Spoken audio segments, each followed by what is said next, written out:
د عالی قدر امیر المؤمنین حفظه الله د حکم په اساس مولوي فیض الله جمال د ترانسپورت او هوایي چلند وزارت د هوایي چلند پلټنې خوندیتوب او پالیسۍ مرستیال په توګه وټاکل شو.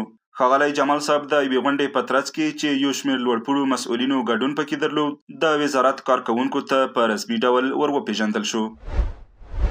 په بدخشان ولایت کې د څه باندې 60 میلیون افغانیو په ارزښت د مسافر وړونکو او بارونکو موټرو لپاره د یو معیاري ترمینل او د یاد ولایت وا ترانسپورت تنظیم ریاست لپاره اداري ودانۍ د جوړولو چارې روانې دي. د دغه پروژې د پلي کولو موخه د ترانسپورتي خدمتونو معیاري کول، خلکو ته د اسانتیاو برابرول او د ښاري نظم رامنځته کول دي. د یادې پروژې بشپړېدل به د یاد ولایت اوسیدونکو ته د ترانسپورتي سیستم پرمختګ په برخه کې یو بنسټیز ګام وي. د ترانسپورت او هوایي چلند وزارت لخوا د سمنګان ولایت تاشقرغان او د کندوز ولایت چاردرې ولسوالۍ کې د څه باندې 42 میلیون افغانیو په ارزښت د تیر پارکونو جوړولو چارې پیل شوې.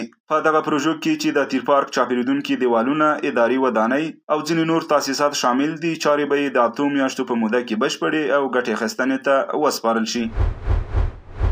د ننګرهار ولایت وا ترانسپورت تنظیم ریاست کې د ترانسپورتي هډو او کنټرولي بندرونو کارکوونکو سره د ترانسپورتي چارو لا تنظیم په موخه ناسته وشوه.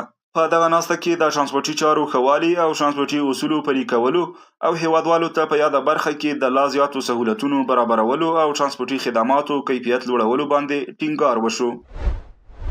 په کندوز ولایت کې څه کم 3000 مسافروړونکي موټر شاوخوا 100 بېلابېلو مسیرونو باندې فعالیت لري. د یاد ولایت وا ترانسپورت تنظیم ریاست له لوري د 4 لویو ترانسپورتي هډو او 9 کنټرولي بندرونو له لارې د دغه ولایت اوسیدونکو ته په 24 ساعته ډول منظم ترانسپورتي خدمات وړاندې کیږي. د ترانسپورت او هوایي چلند وزارت کارکوونکو ته د ملکي خدمتونو انسټیټیوټ لخوا د وخت مدیریت او غونډو تنظیم تر عنوان لاندې 4 ورځنی ښوونیز سیمینار وړاندې شو.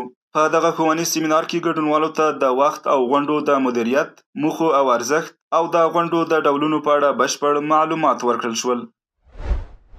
او د پای خبر دا چې د ترانسپورت او هوایي چلند وزارت لخوا د 12 میلیون افغانیو په ارزښت د کندوز ولایت وا ترانسپورت تنظیم ریاست د اداري ودانۍ د جوړولو چارې په چټکۍ سره روانې دي. یاده ودانۍ چې په 3 پوړونو کې جوړیږي، کارونه یې په بشپړېدو دي.